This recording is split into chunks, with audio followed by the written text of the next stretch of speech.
Hi, it's Jeff Murrah. I want to welcome you to True Texas History. Um, Today I'm going to be talking about President Houston and his naval policy. I know that I've alluded to it several times, but I figure I needed to go ahead and explain a little more about where Sam Houston was coming from. And I felt led to go ahead and do this, with the other day being the anniversary of his first election and so forth. Um,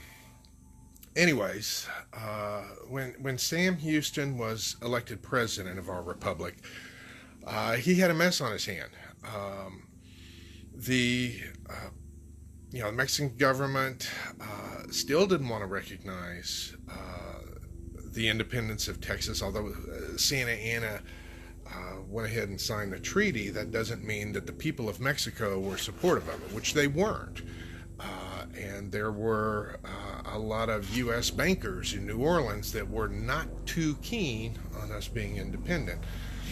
Um, and then when it comes to the Navy, as typical with the Navy, the Secretary of the Navy, a fellow by the name of Robert Potter, after the Battle of San Jacinto, he decided to run off with some of the married women that had been abandoned with the runaway scrape. You often hear about the runaway scrape, but there were, people are people. I don't know how else to put it.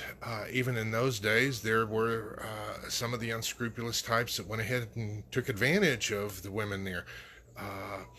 And Robert Potter was pretty clever. He went ahead and he persuaded this woman to go ahead and marry him because his previous marriage was not legal because it was done under the guise of the Mexican government. It was no longer a valid marriage. Now, how's that for being creative with coming up with some lines to seduce women? But yeah, those guys, they did that. So he abandoned his post to go ahead.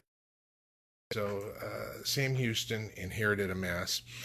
And here he is, a general trying to command a navy.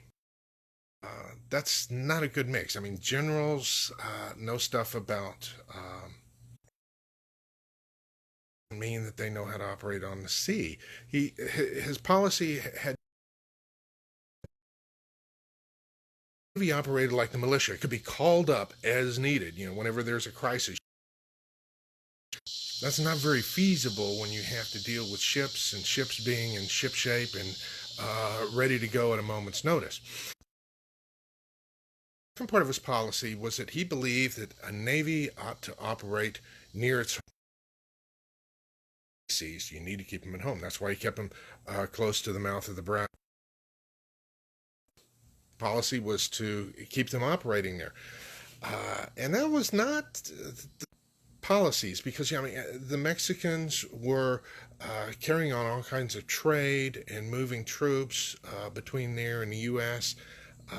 Across the Gulf of Mexico. Now, had Houston gone ahead and allowed them to operate on the high seas, they could have interfered with that. The Mexican Navy, under the next president of Mexico, I believe his name was Bustamante, beefed up their navy, and they were sailing ships within 12 miles of Galveston. They were intentionally provoking the Texans because they didn't want us to be independent. So Sam Houston had a unique policy of wanting to keep them next to shore because it gave the position that we were weak and in need of joining the U.S. in order to be able to survive. This was very different from Lamar's policy, which was to project strength on the seas. Even American policy with the Navy now is one where you project strength around the world. And going around and projecting weakness and just patrolling your home waters is not a way of projecting strength. But that that was what President Houston's policy was, and I figured I needed to go ahead and clarify that to give you more awareness of the Texas Navy, because many times people, they knew that we had a Navy, but they don't know much about the Navy and how it operated and the significance of it. So one lesson from that, never put a general in charge of the Navy.